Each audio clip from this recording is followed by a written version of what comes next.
kita lihat bahwa para sahabat Nabi sallallahu alaihi wasallam radhiyallahu anhum wa ardahum, mereka tidak memahami seperti apa yang dipahami orang-orang belakangan. Mereka ketika diberitahu oleh Nabi sallallahu alaihi wasallam, "Thalathatun la yukallimuhumullahu yaumal qiyamati wa la yanzuru ilaihim wa la yuzakkihim wa lahum adzabun alim." Ada 3 golongan orang yang tidak dilihat oleh oleh Allah Subhanahu wa taala pada hari kiamat, tidak disucikan, dan mereka akan mendapatkan siksa yang keras pada hari kiamat. Al-musbilu wal mannanu wal munfiqu sil'atahu bil halifil kadhib.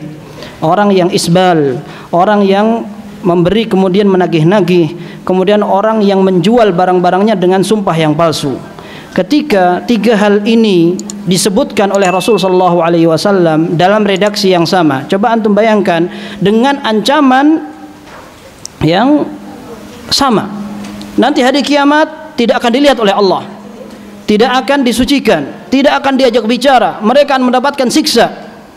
Siapa mereka? Orang yang suka jualan dengan sumpah palsu, orang yang ngasih kemudian dia ungkit-ungkit, jelek semua. Kemudian oleh Rasul sallallahu alaihi wasallam disebutkan al-musbil, orang yang melabuhkan atau memanjangkan pakaiannya. Para ulama menganggap itu merupakan ancaman dan dosa besar. Mereka tidak tanya bagaimana niatnya, kalau jelek atau baik, bagaimana kalau dia sombong atau tidak, bagaimana kalau mereka begini, kan cuma makruh segala macam. Itu tidak dipahami para sahabat. Mereka segera melaksanakan. Justru Abu Bakar radhiyallahu an, kenapa beliau sampai bertanya, "Ya Rasulullah, inni la ata'ahaduhu." Ya Rasulullah, ini sarung saya pegangi biar tidak melorot, tidak musbil. Maka Rasulullah SAW mengatakan, kamu tidak termasuk orang yang melakukannya sebagai kesombongan. Karena Abu Bakar radhiyallahu sudah berusaha untuk tidak isbal, sudah berusaha tidak isbal. Beliau masih khawatir akan termasuk golongan orang yang sombong. Zaman sekarang tidak, sengaja dia beli kain yang panjang, potongannya biar seperti celananya orang kafir. Setelah itu dia bilang, yang penting saya tidak sombong. Ya, itu jadi otaknya begitu cara memahami hadis. Tidak seperti para ulama. Udah begitu, dia bilang kita seperti ulama, yang penting kita sama-sama memahami dalil. Ya, jadi orang zaman sekarang itu kalau ada sunnah dikatakan, oh itu cuma sunnah.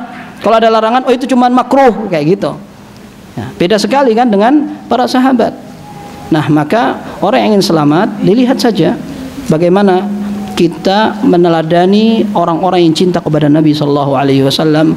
Oh, kita lihat pada awal pembahasan ini, Anas bin Malik radhiyallahu an, ketika beliau jadi suka makanan yang disukai Nabi sallallahu alaihi wasallam, maka kita dalam hal pakaian sudah sepantasnya kita lebih suka dengan pakaian yang disebutkan ciri-cirinya oleh Nabi sallallahu alaihi wasallam, begitu. Ya, tanpa melihat kebiasaan orang. Oh, ini kalau sombong gimana? Kalau tidak sombong gimana? Loh, jangan-jangan antum orang yang sombong. Apa yang menjadi jaminan antum tidak sombong? Kayak gitu. Orang yang sombong, orang yang tidak sombong, ya, orang yang tidak sombong itu justru orang yang berhati-hati dengan larangan Nabi sallallahu alaihi wasallam. Antum tahu tawadhu', ya. Tawadhu' itu artinya orang yang tidak memandang orang lain punya orang yang memandang bahwa dirinya tidak memiliki kelebihan daripada orang lain. Ini disebut oleh Ibnu Qayyim rahimahullah. Tawadhu' artinya adalah orang yang memandang semua orang lebih baik dari dia. Ya.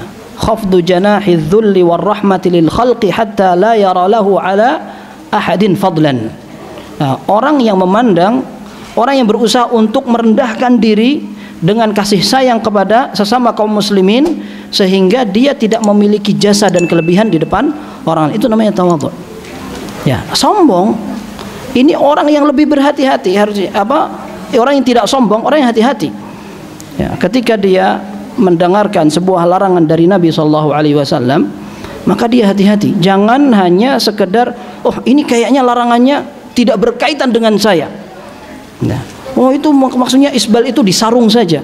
Kita katakan bahwa memang di zaman itu sarung banyak pakaian yang digunakan oleh masyarakat. Pun demikian, Az-Zahabi rahimahullah dalam kitab Al-Kabair beliau sebutkan larangan isbal itu bukan hanya berkaitan dengan sarung, akan tapi sampai kepada thiyab. Thiyab itu baju apapun. Karena zaman sekarang kan yang penting sarungan tidak isbal, kalau celana isbal mau nyapu juga tidak apa-apa. Gitu. Nah, ini harus dipahami seperti itu. Wallahu a'lam bissawab.